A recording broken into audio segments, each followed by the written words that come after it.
County 911. I got a report of murder. My parents, I went to see my parents out there in their house dead. On a Thursday afternoon in May, an adult son stops by to check on his mom and stepdad. I've been trying to call them since yesterday, no answers.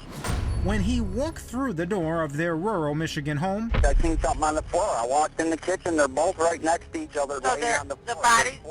There's blood everywhere. Richard and Brenda Kowalski had been shot to death. Did you see any weapons? No, my dad's got a hole in his head, though. Okay. I don't know. I'm in shock. Okay. His shock quickly turned to outrage. If they find out who did this, I'm going to kill them. Who would do something like this? Right then, the Kowalski son has a suspect in mind. I wonder if my uncle and him got in a dispute over my grandmother's estate. I bet you my uncle did this. Dirty. You don't know, Michael. So help me God, if he did, I will beat him to a pulp. Michigan police were soon knocking on his uncle Jerome's door.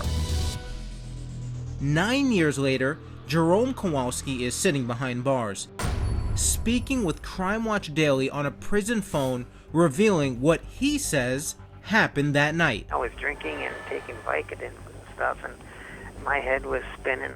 The retired auto worker says he'd battled alcohol addiction his entire life and admits he'd fallen off the wagon after the death of his mother 2 weeks earlier.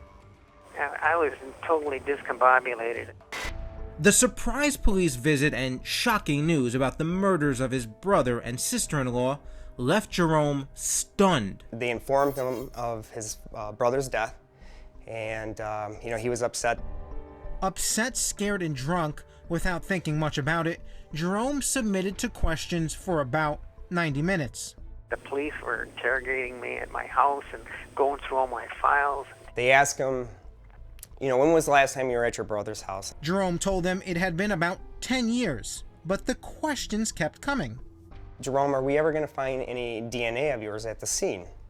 He's like, oh, absolutely not. And they eventually ask him if he's got a registered gun. And I told him, I had my 9mm Smith & Wesson with me. Detectives took the gun as evidence, and when they left around midnight, Jerome drowned his trauma, fear, and grief with more alcohol. He starts drinking heavily again, and this is what he's telling me, that he starts, questioning himself, like, why did the police take my gun? The next day, Jerome and his sons called an aunt for more details about the murders. Where the bodies were, how they were killed in the house. The men then started piecing together what might have happened. We're trying to role play how the person must have came through the house. My dad goes home that night and starts to drink. Everything's marinating on his mind. Before heading to bed, police call telling Jerome they need him at the station for more questioning. Needless to say, it wasn't a good night's sleep. Then I dreamt about my brother and his sister, and I dreamt that, I dreamt that I had killed him. The next morning, Jerome claims he started confusing his dream with reality. I woke up and I said, God, I hope I didn't do that. He wondered if maybe he had committed the murders while blackout drunk. And now he's thinking, maybe I did do this, maybe I did. So he ends up he takes Vicodin and alcohol. Believing he may have possibly committed the murders, Jerome contemplates suicide. He then writes a note to his family in which he seems to confess. Son Jared finds it. The note says, I may have, killed Rick and Brenda. I have no recollection of driving out there.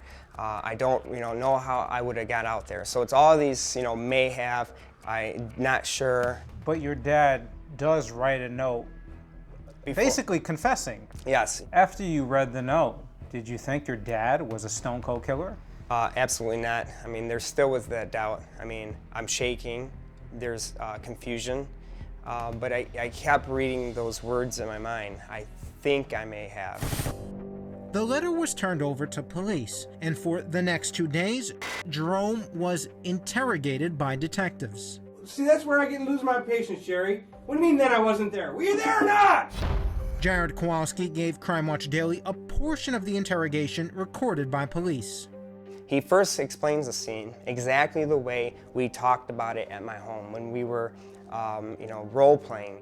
Jared also believes some of the details his dad provided were from his dream. All I can tell you is that I walked down the hallway. Rick looked at my gun in my pocket. And he said, "What is that? What are you gonna do with that?" And I says, "I'll show you what I'm gonna do." I don't know what sequence of events I shot, but I shot. But some of the things Jerome recalled didn't match the crime scene. There's a lot of things in that scene that no one knows. No one at the funeral home knows at all. The only person who knows it is the detectives and the person who did this, which is why I go and tell you that your details don't make sense. As Jerome learned more about the murders during his interrogation, Why are you interrogating me if my gun didn't kill them? he started believing maybe he wasn't the killer. Now all of a sudden you didn't do it? That's right. Why didn't you do it? Why didn't I do it? Yeah, all of a sudden why are you changing your story? Because you just told me that Smith & Wesson didn't do it. That's when Michigan State Police Detective Sean Furlong tried a new approach. Your boy up, made a mistake, went over there and killed Uncle Rick and Aunt Brenda. You know about it, and you said, "You know what, son? I've lived my life. You haven't lived yours. I'll take the hit for you." Furlong started accusing Jerry's sons of committing the murders. Which one of the boys killed him? Which one of them? Neither one. Because there's no one else in your life that you would lie to protect. He then threatened to bring them in for questioning. You don't think they can give me more details than what you just did?